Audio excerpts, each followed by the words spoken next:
Assalamualaikum warahmatullahi wabarakatuh. Di sini kami ingin memperkenalkan diri. Saya Aziz Kalimantan Saputra, absen 1. Saya Anugrah Seto, absen 4. Saya Muhammad Jajar Bakir Al-Fauzi, absen 19.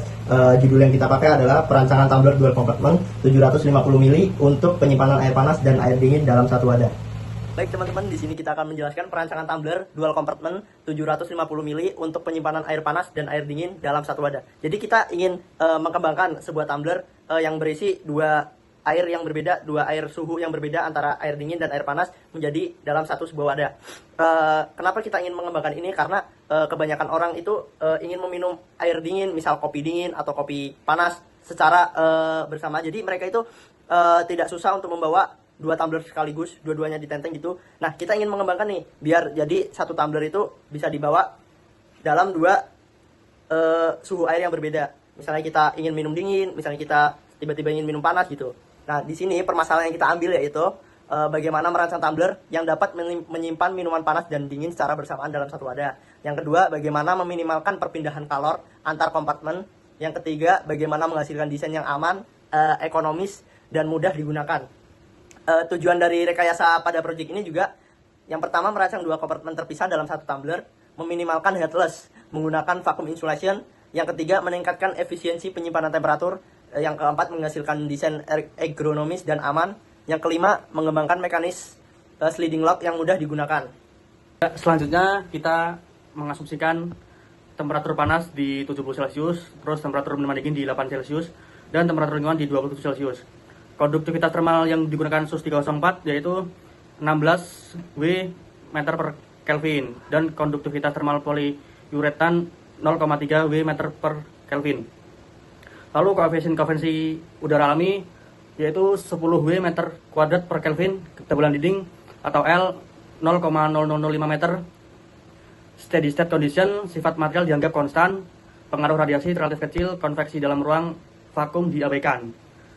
Lalu sistem ini terdiri dari kompartemen air panas, kompartemen air dingin, dinding stainless ganda, ruang vakum, sekat thermal, sliding valve mekanisme, dan silicon seal. Lanjut ini kita ke desain. Yang pertama itu kita lihat dari tampak depan, dia memiliki ukuran panjang 245 mm, lalu lebarnya 72 mm. Lalu untuk di tampak atas ini menggunakan tutup sliding, bisa ke air yang dingin ataupun yang panas dengan cara buka tutup ke atas.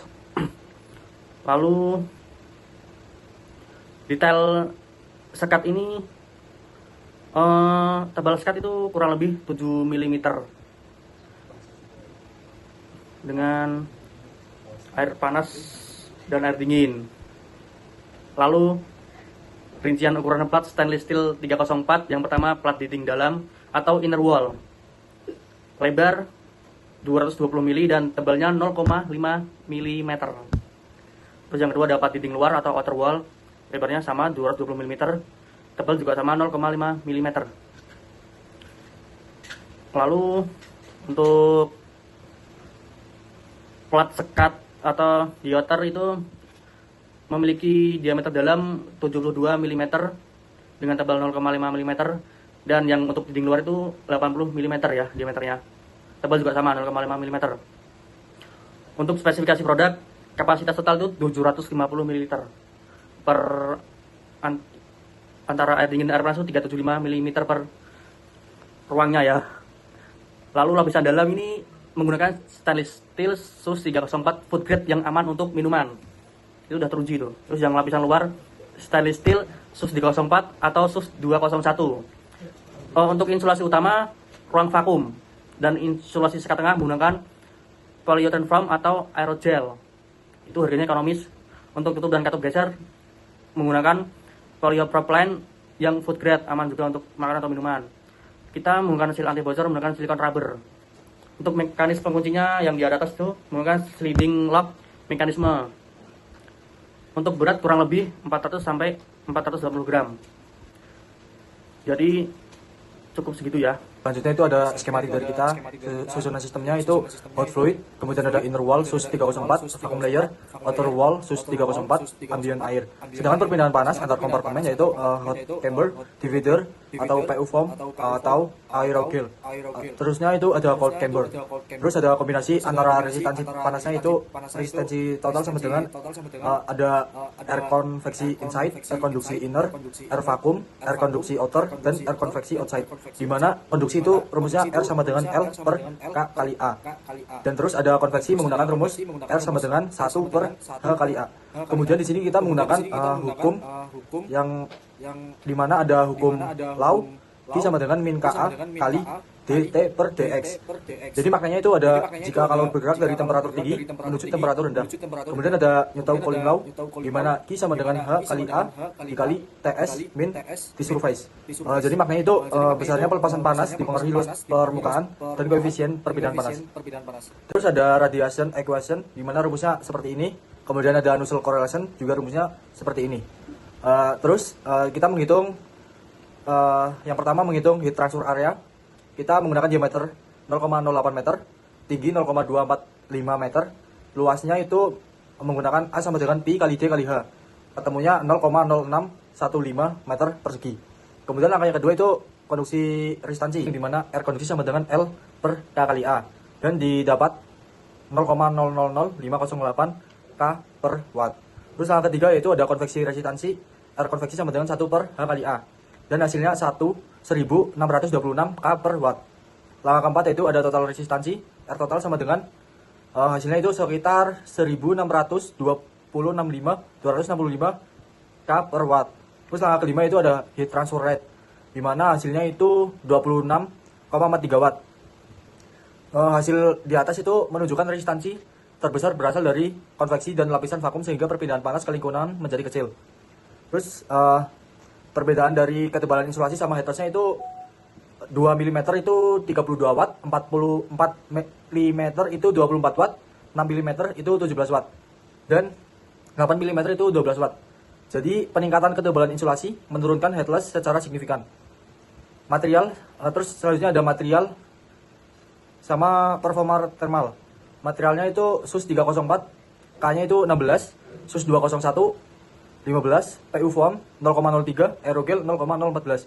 Jadi angka di atas itu semakin kecil nilai konduktivitas thermal maka kemampuan isolasi semakin baik. Terus ini kita juga ada material selection metric itu seperti ini. Jadi dari angka material tersebut, material terbaik secara keseluruhan itu adalah PU foam untuk biaya rendah dan aerogel untuk performa maksimum. Terus kita ada grafik yang dimana kita mengasumsikan.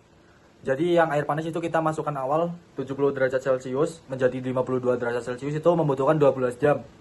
Nah terus yang dingin itu dari 9 derajat Celcius menjadi 18 Celcius itu waktunya sekitar 12 jam juga. Jadi analisa ekonomisnya itu aerogel memiliki performa thermal tinggi tetapi biaya manufaktur tinggi. Polyurethane foam memiliki keseimbangan antara performa thermal dan biaya produksi. Terus ada software yang kita gunakan yaitu menggunakan Microsoft PowerPoint. Terus juga ada safety analysis. Jadi di sini tuh SUS 304 food grade dipilih karena tahan korosi, aman terhadap makanan dan minuman, serta tidak menghasilkan kontaminasi. Dan sel silikon digunakan untuk mencegah kebocoran. Kemudian ada impact-nya, penggunaan tumbler reusable mengurangi limbah botol plastik sekali pakai sehingga mendukung keberlanjutan lingkungan. Kemudian ada desain kemungkinan penggunaan praktis melalui sistem sliding lock dan 2 kompartemen independen. Secara keseluruhan itu kita dapat yang pertama sistem dual kompartemen mampu menyimpan 2 kondisi temperatur berbeda secara bersamaan. Yang kedua itu vacuum insulation mengurangi laju perpindahan kalor secara signifikan. Yang ketiga aerogel memiliki performa terbaik namun biaya tinggi. Yang keempat polyurethane foam memberikan kompromi terbaik antara biaya dan performa. Yang kelima desain layak diterapkan untuk kebutuhan sehari-hari. Kita menggunakan referensi yang dimana dari jurnal seperti ini.